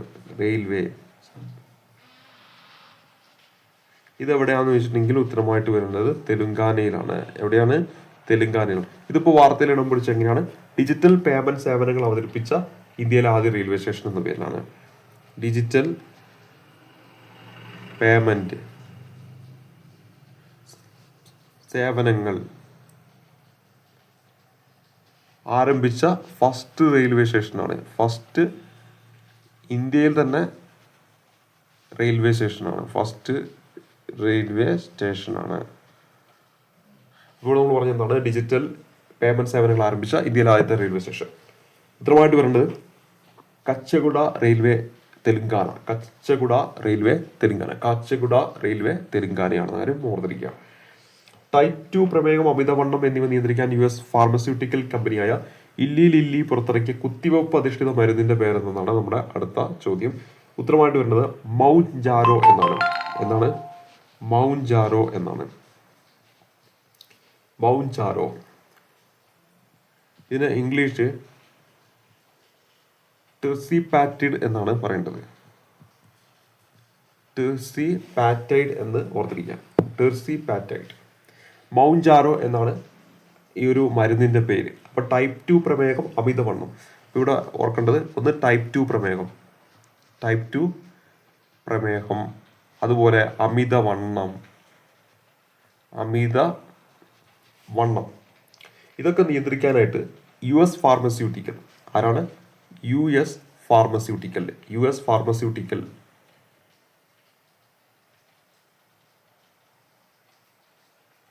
അപ്പൊ US ഫാർമസ്യൂട്ടിക്കൽസ് കമ്പനിയാണ് ഏത്? ഇല്ലി ലില്ലി എന്ന് പറയുന്നത്. ഇല്ലി ലില്ലി. അപ്പൊ ഈ ഒരു കമ്പനി പുറത്തിറക്കിയ കുത്തിവെപ്പ് അധിഷ്ഠിത മരുന്നാണ് ഏത്? മൗഞ്ചാരോ എന്ന് പറയുന്നത്. മൗഞ്ചാരോ എന്ന് പറയുന്നത് എന്താണ്? മൗഞ്ചാരോ. അപ്പൊ മരുന്ന് ഓർത്തിരിക്കുക, മൗഞ്ചാരോ എന്നാണ് ആ ഒരു മരുന്നിന്റെ പേര്. മരുന്നിന്റെ പേര് മൗഞ്ചാരോ. ഇതൊരു കുത്തിവെപ്പ് അധിഷ്ഠിത മരുന്നാണെന്ന കാര്യം, ഒരു കുത്തിവെപ്പാണെന്ന കാര്യം ഓർത്തിരിക്കുക. അപ്പൊ ടൈപ്പ് 2 പ്രമേഹം, അതുപോലെ അമിതവണ്ണം ഇതൊക്കെ നിയന്ത്രിക്കുക എന്ന ലക്ഷ്യത്തോടു കൂടി ഒരു കുത്തിവെപ്പ് അധിഷ്ഠിത മരുന്ന് കൊണ്ടുവന്നിരിക്കുകയാണ്. ഫാർമസ്യൂട്ടിക്കൽ കമ്പനിയായ ഇല്ലി ലില്ലി ആണ് ഇത് പുറത്തിറക്കിയത്. മൗഞ്ചാരോ എന്നാണ് ഈ ഒരു മരുന്നിന്റെ പേര്. അപ്പൊ ഇത് എന്താണ്? കുത്തിവെപ്പ് അധിഷ്ഠിത മരുന്നാണ് എന്ന കാര്യം ഓർത്തിരിക്കുക. ടൈപ്പ് 2 പ്രമേഹം, അമിതവണ്ണം എന്നിവ നിയന്ത്രിക്കാൻ US ഫാർമസ്യൂട്ടിക്കൽ കമ്പനിയായ ഇല്ലി ലില്ലി പുറത്തിറക്കിയ കുത്തിവെപ്പ് അധിഷ്ഠിത മരുന്നാണ് മൗഞ്ചാരോ എന്ന കാര്യം ഓർത്തിരിക്കുക. ഇനി അടുത്ത ചോദ്യത്തിലേക്ക് വരാം.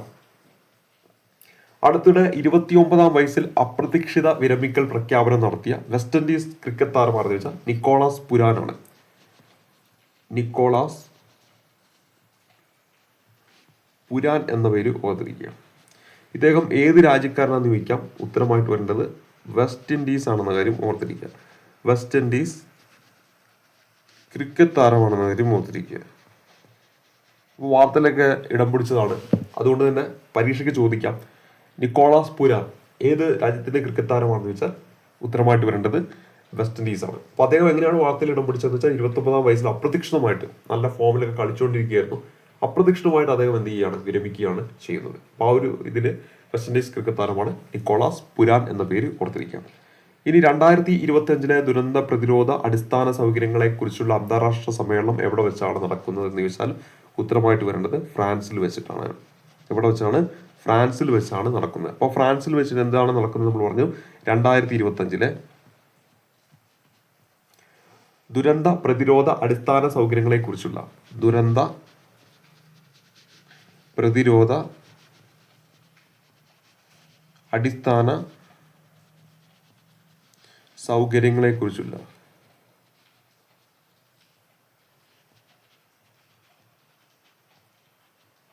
ഇവിടെ പറഞ്ഞു ഫ്രാൻസിൽ 2025 ദുരന്ത പ്രതിരോധ അടിസ്ഥാന സൗകര്യങ്ങളെ കുറിച്ചുള്ള ഒരു അന്താരാഷ്ട്ര സമ്മേളനം നടക്കുന്നു.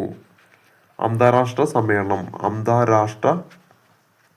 സമ്മേളനം ഇവിടെ നമ്മൾ പരിചയപ്പെട്ടു. ഫ്രാൻസിൽ വെച്ചിട്ടാണ് 2025 അന്താരാഷ്ട്ര സമ്മേളനം, അതായത് ദുരന്ത പ്രതിരോധ അടിസ്ഥാന സൗകര്യങ്ങളെ കുറിച്ചുള്ള അന്താരാഷ്ട്ര സമ്മേളനം നടക്കുന്നത് എന്ന കാര്യം ഓർത്തിരിക്കുക. അപ്പോൾ ഫ്രാൻസിൽ വെച്ചിട്ടാണ് നമ്മളിവിടെ തൊട്ടു മുമ്പ് പരിചയപ്പെട്ടിട്ടുള്ള ഐക്യരാഷ്ട്രസഭയുടെ 3ാം സമുദ്ര സമ്മേളനം നടക്കുന്നത്. ഫ്രാൻസിലെ നീസിൽ വെച്ചിട്ടാണ് നമ്മൾ പഠിച്ചിരുന്നു.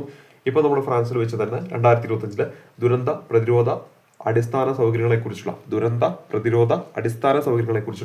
അന്താരാഷ്ട്ര സമ്മേളനം നടക്കുന്നത് ഫ്രാൻസിൽ വെച്ചിട്ടാണെന്ന കാര്യം ഓർത്തിരിക്കുക.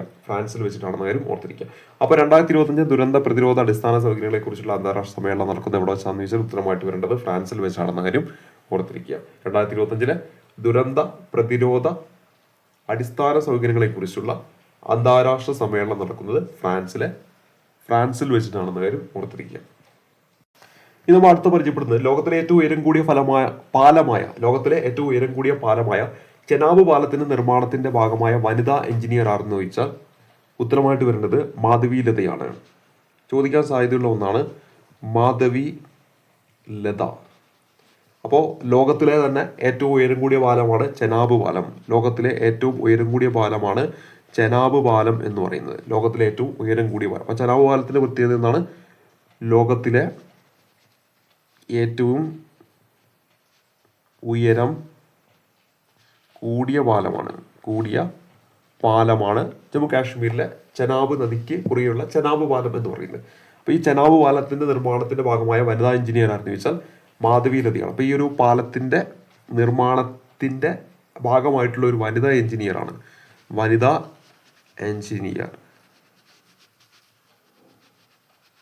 ആരാണ്? മാധവി ലത എന്ന പേര് ഓർത്തിരിക്കുക. നമ്മളോട് പരിചയപ്പെട്ടത് ലോകത്തിലെ ഏറ്റവും ഉയരം കൂടിയ പാലമായ ചെനാബ് പാലം, അതിന്റെ നിർമ്മാണത്തിന്റെ ഭാഗമായ വനിതാ എഞ്ചിനീയറുടെ പേര് ചോദിച്ചാൽ മാധവി ലതയാണ്. ഇനി അടുത്ത റിസർവ് ബാങ്ക് പുതുക്കിയ നിശ്ചയിച്ച റിപ്പോ നിരക്ക്. പലപ്പോഴും പരീക്ഷയിലൊക്കെ ചോദിക്കാറുണ്ട്. റിപ്പോ നിരക്ക് നിലവിൽ എത്രയാണെന്ന് വെച്ചിട്ടുണ്ടെങ്കിൽ 2025 ജൂൺ മാസത്തിലാണ് പുതുക്കുന്നത്. അതായത് 5.5%. അപ്പൊ ഇനി അങ്ങോട്ടുള്ള ഒരു 3 മാസത്തോളം ഇത് നമുക്ക് ഓർത്തിരിക്കാം. 5.5%. 5.5%. ഓർത്തിരിക്കുക. ചോദിക്കും 5.5%. ഇതിന് മുമ്പത്തെ പരീക്ഷയിൽ റിപ്പോ ചോദിച്ചിട്ടുണ്ട്. അപ്പൊ ഇപ്പോൾ ഓർത്തിരിക്കുക. ഇപ്പൊ എത്രയാണെന്ന് വെച്ചാൽ 5.5%. പ്രൈം മിനിസ്റ്റേഴ്സ് മ്യൂസിയം ആൻഡ് ലൈബ്രറിയുടെ ഡയറക്ടറായിട്ട് നിയമിതയായത് അശ്വിനി ലൊഹാനിയാണ്. അശ്വിനി ലൊഹാനി എന്ന പേര് ഓർത്തിരിക്കുക. ഇത് prime ministers museum and library. Prime ministers museum and ലൈബ്രറിയുടെ ഡയറക്ടറായിട്ട് വന്നിരിക്കുകയാണ് അശ്വിനി ലൊഹാനി. ദുരന്ത നിവാരണ മേഖലയിലെ സംഭാവനകൾക്ക് UN നൽകുന്ന സാസാകാവ പുരസ്കാരം ലഭിച്ചത് മൃത്യുഞ്ജയ് മഹാപാത്രയ്ക്കാണ്. ഇന്ത്യൻ കാലാവസ്ഥാ വകുപ്പ് ഡയറക്ടറാണ് മൃത്യുഞ്ജയ് മഹാപാത്ര. ചുഴലിക്കാറ്റ് മുന്നറിയിപ്പ് രംഗത്ത് നൽകിയ സംഭാവനകൾ പുരസ്കാരം ലഭിച്ചത്. അപ്പൊ നമ്മളോട് പരിചയപ്പെട്ടത് ദുരന്ത നിവാരണ മേഖലയിലെ സംഭാവനകൾക്ക് യുണൈറ്റഡ് നേഷൻ നൽകുന്ന ഒരു പുരസ്കാരമാണ് ഏതെന്ന് പറയുന്നത് സസാകാവ പുരസ്കാരം. പുരസ്കാരത്തിന്റെ പേര് ഓർത്തിരിക്കുക. സസാകാവ എന്നാണ് പുരസ്കാരത്തിന്റെ പേര്. സസാകാവ പുരസ്കാരം. അപ്പൊ ഞാനിവിടെ പരിചയപ്പെടുത്തി എന്താണ് ദുരന്ത നിവാരണ മേഖലയിലെ സംഭാവനകൾക്ക്. അപ്പൊ ഈ സസാകാവ പുരസ്കാരം എന്തിനാണ് നൽകുന്നത്? ദുരന്ത നിവാരണ മേഖലകളിലെ സംഭാവനകൾക്കാണ് ഈ ഒരു പുരസ്കാരം നൽകുന്നത്. സംഭാവനകൾക്ക്. അപ്പൊ നമ്മളോട് പറഞ്ഞത് യുണൈറ്റഡ് നേഷൻ നൽകുന്ന പുരസ്കാരമാണ് സസാകാവ പുരസ്കാരം. ഇത് നൽകുന്ന ദുരന്ത നിവാരണ മേഖലയിലെ സംഭാവനകൾക്കാണ് ഈ ഒരു പുരസ്കാരം നൽകുന്നത്. ഈ ഒരു പുരസ്കാരം ലഭിച്ചിരിക്കുന്നത് ഈ 2025 ആർക്കാന്ന് വെച്ചാൽ ഇന്ത്യൻ കാലാവസ്ഥാ വകുപ്പ് ഡയറക്ടറായിട്ടുള്ള മൃത്യുഞ്ജയ് മഹാപാത്രയ്ക്കാണെന്ന കാര്യം ഓർത്തിരിക്കുക. ആർക്കാണ്? മൃത്യുഞ്ജയ് മഹാപാത്ര. ഇദ്ദേഹം ആരാണ്? ഇന്ത്യൻ കാലാവസ്ഥാ വകുപ്പ് ഡയറക്ടറാണെന്ന കാര്യം ഓർത്തിരിക്കുക. ഇവിടെ നമ്മൾ പരിചയപ്പെട്ടത് UN നൽകുന്ന സസാകാവ പുരസ്കാരം ദുരന്ത നിവാരണ മേഖലയിലെ സംഭാവന പരിഗണിച്ചാണ് ഈ ഒരു പുരസ്കാരം നൽകുന്നത്. ഈ ഒരു പുരസ്കാരം 2025 ലഭിച്ചിരിക്കുന്നത് മൃത്യുഞ്ജയ് മഹാപാത്രയ്ക്കാണ്. അദ്ദേഹം ഇന്ത്യൻ കാലാവസ്ഥാ വകുപ്പിന്റെ ഡയറക്ടറാണെന്ന കാര്യം ഓർത്തിരിക്കുക. ചുഴലിക്കാറ്റ് മുന്നറിയിപ്പ് രംഗത്ത് നൽകിയ സംഭാവനകൾക്കാണ് പുരസ്കാരം ലഭിച്ചത്. അപ്പൊ ഇദ്ദേഹത്തിന് ഈ ഒരു പുരസ്കാരം ലഭിക്കുന്നത് എന്തിനാന്ന് വെച്ചാൽ ചുഴലിക്കാറ്റ് മുന്നറിയിപ്പ് രംഗത്ത് നൽകിയ സംഭാവനകൾക്കാണ് ഈ പുരസ്കാരം ലഭിച്ചത്. ചുഴലിക്കാറ്റ് മുന്നറിയിപ്പ്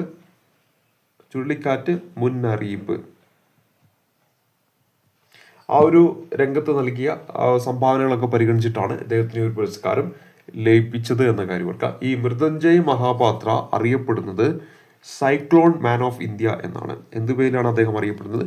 സൈക്ലോൺ മാൻ ഓഫ് ഇന്ത്യ എന്ന പേരിൽ അറിയപ്പെടുന്നത് ആര് എന്ന് ചോദിച്ചാൽ ഉത്തരമായിട്ട് വരേണ്ടത് മൃത്യുഞ്ജയ് മഹാപാത്രയാണെന്ന കാര്യം ഓർത്തിരിക്കുക. Cyclone man of India. ഇന്തോനേഷ്യക്കാരനായ ഹർകുത്തി രഹായിയോടൊപ്പമാണ് പുരസ്കാരം പങ്കിട്ടത്. ഇദ്ദേഹത്തോടൊപ്പം ഈ പറയുന്ന സസാകാവ എന്ന് പറയുന്ന പുരസ്കാരം ലഭിച്ച മറ്റൊരു വ്യക്തിയുണ്ട്. അദ്ദേഹം ഇന്തോനേഷ്യക്കാരനാണ്. അദ്ദേഹത്തിന്റെ പേരാണ് ഹർകുന്തി രഹായു എന്നാണ് പേര്. അപ്പൊ ഈ ഒരു പേരും ഓർത്തിരിക്കാം. അപ്പൊ ഇവിടെ നമ്മൾ മെയിനായിട്ട് ഓർത്തിരിക്കേണ്ട പേര് എന്താണെന്ന് വെച്ചാൽ സൈക്ലോൺ മാൻ ഓഫ് ഇന്ത്യ എന്നറിയപ്പെടുന്ന മൃത്യുഞ്ജയ് മഹാപാത്രയുടെ പേരാണെന്ന കാര്യം ഓർത്തിരിക്കുക. മൃത്യുഞ്ജയ് മഹാപാത്രയുടെ പേരാണ് ഓർത്തിരിക്കേണ്ടത്. അപ്പോൾ ദുരന്ത നിവാരണ മേഖലയിലെ സംഭാവനകൾക്ക് UN നൽകുന്ന സസാകാവ പുരസ്കാരം ലഭിച്ചത് 2025 ജൂൺ മാസത്തിൽ മൃത്യുഞ്ജയ് മഹാപാത്രയാണ്. ഇന്ത്യൻ കാലാവസ്ഥാ വകുപ്പ് ഡയറക്ടറാണ്. അതേപോലെ തന്നെ ചുഴലിക്കാറ്റ് മുന്നറിയിപ്പ് രംഗത്ത് അദ്ദേഹം നൽകിയ സംഭാവനകൾ പരിഗണിച്ചുകൊണ്ടാണ് ഇദ്ദേഹത്തിന് ഈ പുരസ്കാരം ലഭിച്ചിരിക്കുന്നത്. Cyclone man of the India എന്നറിയപ്പെടുന്ന ആർട്ടിഫിഷ്യൽ മൃത്യുഞ്ജയ് മഹാപാത്രയാണെന്ന കാര്യം ഓർത്തിരിക്കുക. ഇതോടൊപ്പം ഈ പറയുന്ന ഇന്തോനേഷ്യക്കാരനായിട്ടുള്ള ഹർകുന്തി രഹായു എന്ന് പറയുന്ന വ്യക്തിക്കും ഈ ഒരു പുരസ്കാരം ലഭിച്ചിട്ടുണ്ടെന്ന കാര്യം കൂടി ഓർത്തിരിക്കുക. ഇനി അടുത്ത നമ്മൾ ചർച്ച ചെയ്യാൻ പോകുന്നത് 16ാം ധനകാര്യ കമ്മീഷന്റെ പാർട്ട് ടൈം അംഗമായിട്ട് ധനമന്ത്രാലയം ഈ അടുത്തൊരാളെ നിയമിച്ചിട്ടുണ്ട്. അദ്ദേഹത്തിന്റെ പേര് ഓർത്തിരിക്കുക, ടി റാബി ശങ്കർ എന്നാണ് ഓർത്തിരിക്കുന്നത്. ടി റാബി ശങ്കർ. അപ്പൊ ഇദ്ദേഹവുമായിട്ട് ബന്ധപ്പെട്ട് നമ്മളിപ്പോൾ പറഞ്ഞെന്താണ്, 16ാം ധനകാര്യ കമ്മീഷന്റെ പാർട്ട് ടൈം അംഗമായിട്ട് ധനമന്ത്രാലയം നിയമിച്ച വ്യക്തിയാണ്. 16ാം ഫിനാൻസ് കമ്മീഷന്റെ പാർട്ട് ടൈം അംഗം. ഇവിടെ നമ്മൾ പരിചയപ്പെട്ട പേര് ടി റാബി ശങ്കർ എന്നാണ് പേര്. ടി റാബി ശങ്കർ. സുപ്രീം കോടതിയിൽ കേസ് വാദിക്കുന്ന ആദ്യ കാഴ്ച പരിമിതിയുള്ള അഭിഭാഷകയായിരുന്നു ചോദിക്കാം. നമ്മുടെ സുപ്രീം കോടതിയിൽ കേസ് വാദിക്കുന്ന ആദ്യ കാഴ്ച പരിമിതിയുള്ള അഭിഭാഷകയാണ് അഞ്ചൽ ബദേജ. ഓർത്തിരിക്കുക, അഞ്ചൽ ബദേജ എന്നതാണ് നമ്മളിവിടെ പരിചയപ്പെട്ടത്. അഞ്ചൽ ബദേജ. ഇവരുമായി ബന്ധപ്പെട്ട് ഓർത്തിരിക്കുക, ചോദിക്കാൻ സാധ്യതയുള്ള ചോദ്യമാണ്. നമ്മുടെ സുപ്രീം കോടതിയിൽ കേസ് വാദിക്കുന്ന കാഴ്ച പരിമിതിയുള്ള അഭിഭാഷിക. ആദ്യ കാഴ്ച പരിമിതി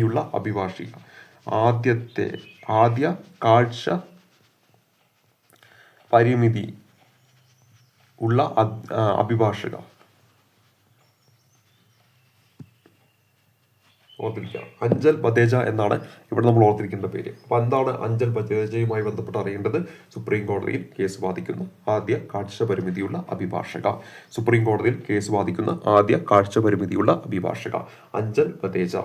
ഇനി അടുത്ത ചോദ്യത്തിലേക്ക് വരാം. അടുത്ത ചോദ്യം 2025 നോർവേ ചെസ് ചാമ്പ്യൻഷിപ്പിൽ വിജയിച്ചത് ആരാണ്? അപ്പോൾ 2025 നോർവേ ചെസ് ചാമ്പ്യൻഷിപ്പ് ഇതിൽ ആരാണ് വിജയിച്ചത് എന്ന് ചോദിച്ചാൽ ഉത്തരമായിട്ട് വരേണ്ടത് മാഗ്നസ് കാൾസൺ തന്നെയാണ്. ഇനി വനിതാ വിഭാഗത്തിൽ ആരാണ് എന്ന് ചോദിച്ചാൽ അന്ന മ്യൂസിച്ചുക് എന്ന് പറയുന്ന വ്യക്തിയാണ്.